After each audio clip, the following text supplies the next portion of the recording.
सीताराम। राखी का ये छोटा सा धागा न जाने कितनी भावनाएं समेटे होता है। ये सिर्फ एक त्योहार नहीं, एक वादा है, प्रेम का, सुरक्षा का, विश्वास का। शास्त्रों में कहा गया है, रक्षा बंधनम पवित्रम प्रेम सूत्रम शुभम भवेत। जब द्रौपदी ने श्री कृष्ण की उंगली पर साड़ी का टुकड़ा बांधा तो उन्होंने चीरहरण से उसकी लाज बचाई। जब यमराज ने यमुना से राखी बंधवाई तो उन्हें वरदान दिया, जो बहन अपने भाई को राखी बांधेगी उसका भाई दीर्घायु होगा।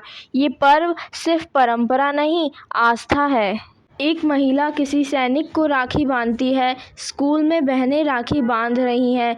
रक्षाबंधन भाई बहन का त्योहार तो है ही, पर ये रिश्ता खून का हो जरूरी नहीं। बहन किसी अनजान को भी राखी बांधकर भाई बना सकती है। एक सैनिक को राखी बांधकर बहन कहती है, तू सीमा पर खड़ा है, मैं तेरे साथ खड़ी हूँ। ये पर्व समाज को जोड़ता है, प्यार बंधन बनाता है। राखी केवल रक्षा की डोर नहीं, रिश्तों की स्मृति है। जब हम व्यस्त हो जाते हैं जीवन की दौड़ में, तो राखी हमें रुक कर अपनों को याद करने का मौका देती है। ये त्योहार हमें सिखाता है कि जो साथ है उनका साथ निभाना सबसे बड़ा धर्म है। आज जब रिश्ते डिजिटल हो गए हैं, रक्षाबंधन हमें याद दिलाता है कि धागे से बंधे रिश्ते दुनिया के सबसे मजबूत होते हैं। तो इसे रक्षाबंधन बस एक राखी मत बांधिए, एक वादा कीजिए कि जब तक सांस है अपनों का साथ और उनके लिए खड़े रहेंगे। अब मैं आपको इतिहास में रची कुछ रोचक कथाएं बताऊंगी जिन वजह से रक्षाबंधन मनाया जाता है। पहली, द्रौपदी श्री कृष्ण की कथा। इंद्रप्रस्थ का दरबार था, राजसूय यज्ञ का आयोजन हुआ था। शिशुपाल ने जब श्री कृष्ण का अपमान किया तब कृष्ण ने अपने सुदर्शन चक्र से उनका वध किया। उस चक्र के लौटने पर श्री कृष्ण की उंगली कट गई, रक्त बहने लगा। द्रौपदी भावुक होकर श्री कृष्ण से बोली, हे प्रभु, आपकी उंगली से खून बह रहा है, क्या मैं चुप रह सकती हूँ? फिर वह अपनी साड़ी का पल्लू फाड़कर श्री कृष्ण की उंगली पर बांध देती हैं और वह एक रक्षा सूत्र बन जाता है, बहन के प्रेम और चिंता से बांधा हुआ। श्री कृष्ण मुस्कुराते हैं और बोलते हैं, हे सखी, आज तुमने जो प्रेम दिखाया उसका ऋण मैं जीवन भर चुकाऊंगा। जब भी तुम्हें मेरी ज़रूरत होगी तुम मुझे पुकारना, मैं प्रकट हो जाऊंगा। वो दिन आया जब दुशासन ने द्रौपदी का चीरहरण के लिए खींचा। उन्होंने दोनों हाथ उठाए, हे गोविंद पुकारा, और श्री कृष्ण ने अपनी लीला से उनकी लाज बचाई। वो एक राखी का ही उत्तर था, एक साड़ी के टुकड़े का ऋण चुका दिया गया। रक्षाबंधन केवल एक धागा नहीं, यह उस वचन की याद है जो कृष्ण ने द्रौपदी को दिया था। रक्षा सूत्र जब भावना से बंधा हो तो समय, परिस्थितियां और संसार कुछ भी उस मूल्य को नहीं तोड़ सकता। दूसरी रोचक कथा, मेवाड़ की रानी कर्णावती और महाराज हुमायूं की। सन 1535 की बात है। मेवाड़ की रानी कर्णावती महाराणा सांगा की विधवा थी। उनके राज्य पर गुजरात के सुल्तान बहादुर शाह ने आक्रमण कर दिया था। राजा की सेना कमजोर थी, मदद की कोई उम्मीद नहीं दिख रही थी, लेकिन एक उम्मीद बची थी, राखी की डोर में बंधा हुआ एक रिश्ता, एक भाई। रानी कर्णावती चिंतित मुद्रा में बैठी हैं और अपनी दासियों से कहती हैं, जब युद्ध की शक्ति कम हो जाए तो एक बहन को भाई की शक्ति पर भरोसा करना चाहिए। हुमायूं को राखी भेजो, मैं उसे भाई मान चुकी हूँ। जब मुगल सम्राट हुमायूं को रानी कर्णावती की राखी मिली तो वो चौंक उठे, क्योंकि वे एक हिंदू रानी का प्रेम पत्र नहीं था, बल्कि एक बहन का रक्षा सूत्र था। और एक सच्चा भाई कभी अपनी बहन को संकट में अकेले नहीं छोड़ सकता। हुमायूं ने अपने युद्ध को छोड़ दिया और मेवाड़ की ओर प्रस्थान किया। हालांकि जब तक वहां पहुंची रानी कर्णावती ने जौहर कर लिया था, लेकिन हुमायूं ने अपनी बहन की राखी का मान रखा और बहादुर शाह को खदेड़ दिया। रानी कर्णावती और हुमायूं की यह कथा हमें सिखाती है, रक्षाबंधन सिर्फ हिंदू मुसलमान का मामला नहीं है, यह मानवता का बंधन है।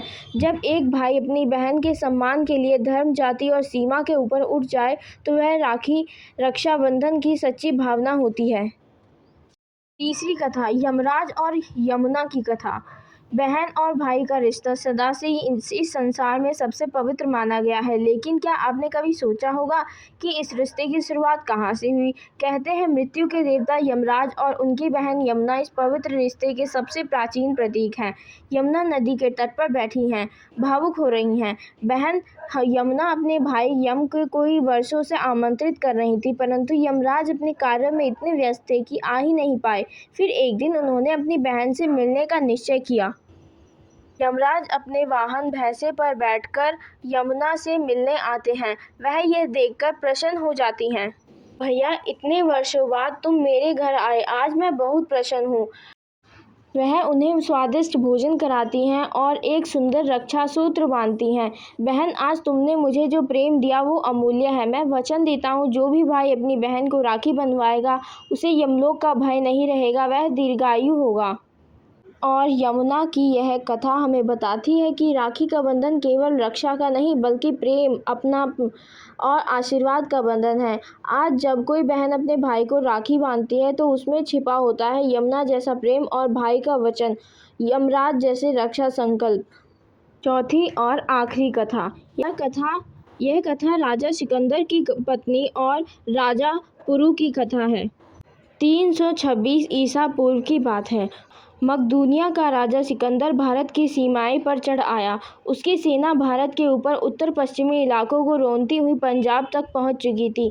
अब उसके सामने था वीर साहसी और आत्मसम्मानी राजा पुरु, जिसे इतिहास राजा पोरस के नाम से जानता था। सिकंदर की पत्नी चिंतित मुद्रा में अपने कक्ष में बैठी हुई थी और सिकंदर की पत्नी को भय था कि कहीं राजा युद्ध में राजा पुरु से हार ना जाए और कहीं राजा पुरु उनकी जान ना ले लें। उन्हें विश्वास था कि भारतीय संस्कृति में रक्षाबंधन का त्यौहार बहुत पवित्र माना जाता है। उन्हें एक साहसी निर्णय लिया और राजा पुरु को रक्षाबंधन की राखी के साथ एक संदेश भेजा। हे राजा पुरु, मैं एक विदेशी जरूर हूँ, पर आज मैं आपको राखी भेज रही हूँ। अपने पति की रक्षा की याचना लेकर एक बहन के रूप में आपसे वचन मांगती हूँ। राजा पुरु ने वह राखी और संदेश पढ़ा और वह चकित रह गए कि एक विदेशी स्त्री ने भारतीय परंपरा को इतनी गहराई से समझा। उनकी आत्मा उस रक्षा सूत्र को बंधन से बन चुकी थी। इस राखी ने मुझे बांध लिया है। अब चाहे युद्ध कैसा भी हो, पर मैं तुम्हारे पति को क्षति नहीं पहुंचाऊंगा, क्योंकि आज वो मेरा बहनोई बन चुका है। राजा पुरु ने राजा सिकंदर को हरा दिया, लेकिन उन्हें जीवन दान दे दिया। राजा पुरु ने युद्ध में वीरता दिखाई, परंतु राखी का मान रखते हुए सिकंदर की जान बख्श दी। रक्षाबंधन का यह दो संस्कृतियों के बीच एक अद्भुत पुल बनाता है। रक्षाबंधन का बंधन ना जात देखता है, ना भाषा, बस देखता है भावना, सम्मान और वचन। यही इस पवित्र धागे को सबसे बड़ी शक्ति है।